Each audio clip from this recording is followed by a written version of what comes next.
Hey guys, today I'm going to talk about the god Pluto and the mythology associated with him. And I'm also going to talk about, if you are into astrology, the meaning of Pluto when it comes to chart reading for yourself or others. So I'm going to put a symbol up here. It's called a glyph, and that represents Pluto. And when you see that symbol, I want you to remember these stories and the association to Pluto. So Pluto has one main myth. So Pluto was the god of the underworld. He's also called Hades. So he was associated with what happens after death and the afterlife. And so he got kind of lonely down there with all the dead people. And he saw the maiden Persephone, who was Demeter's daughter. Demeter was like the goddess of the harvest. She was making flowers and grain and stuff, and her daughter was learning from her.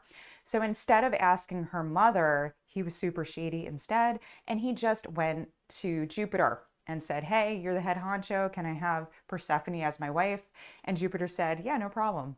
Didn't even think about it. That was messed up.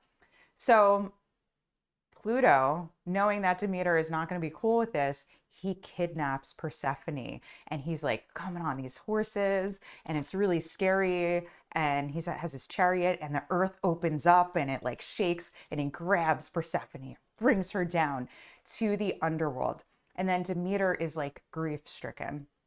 She actually is so grief stricken, she makes the earth die and nothing will grow. And there's like a famine, and Hecate, the goddess, from the moon video, she had to find out what was going on. She tells Demeter, and Jupiter's like, "Can't you just make the crops grow so everything doesn't die?" And she's like, "No, you're gonna, only if you give my daughter back." So Jupiter's like, "Fine, I'll give you your daughter back."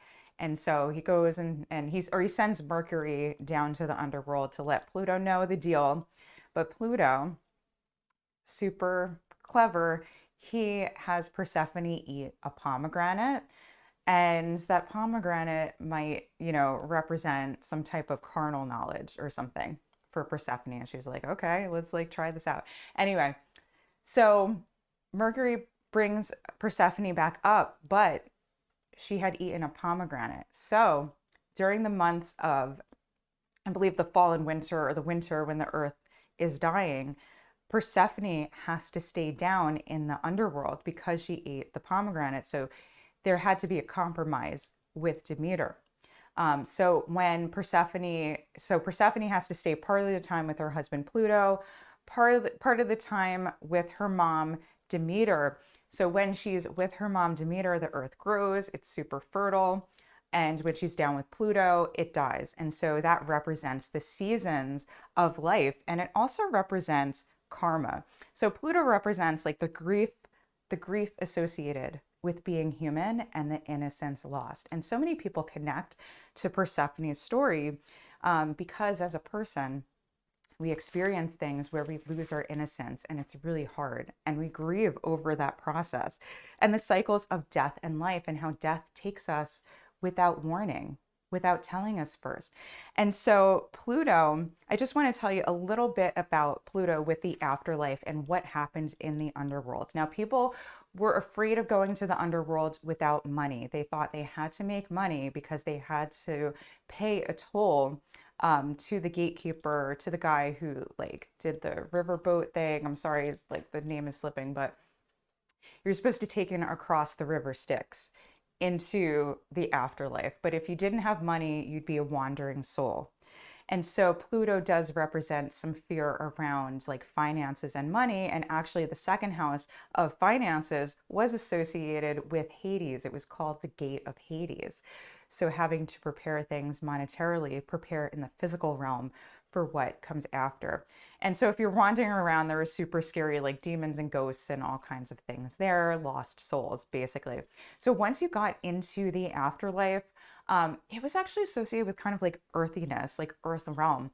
And so you dealt with the things that you had done in your life. And if you didn't deal well with them, the afterlife was a difficult place for you. You were haunted by these things that you did in life that you felt regret or grief over, and you were a tortured soul. If you handled it well, if you're like, "I'm okay with my life and what happened," you experienced heaven. You experienced like this dream state down in the afterlife. it also was associated with reincarnation and karma. So the Greeks did believe that people were coming back into the next life. And there were stories of like famous heroes like Odysseus, who was planning like what he would do in his next life, and he did not want to be a hero anymore. He was like, that sucked, being so famous, having to go through all these trials and tribulations. In my next life, I want to be nobody. I just want to be a simple guy who gets married, who's happy, and then dies. So it's also a reflection on your life and the deeds that have happened. And it's kind of like, you can think of it as what's in your closet or what's in your journal, right? You have a journal or you have a memory box. There's things hidden in here that maybe bring up grief, maybe bring up sadness from memories, but it also maybe brings up dreams that you've buried. But whatever you've buried, Pluto is going to help you bring it up, and you're going to have to reflect on it eventually when things come to an end. So I hope you enjoyed this video on the god Pluto. He just has that one main myth. He kind of, all the gods kind of float in and out the stories, but that was his main one. And my next video is going to be on the nodes of the moon.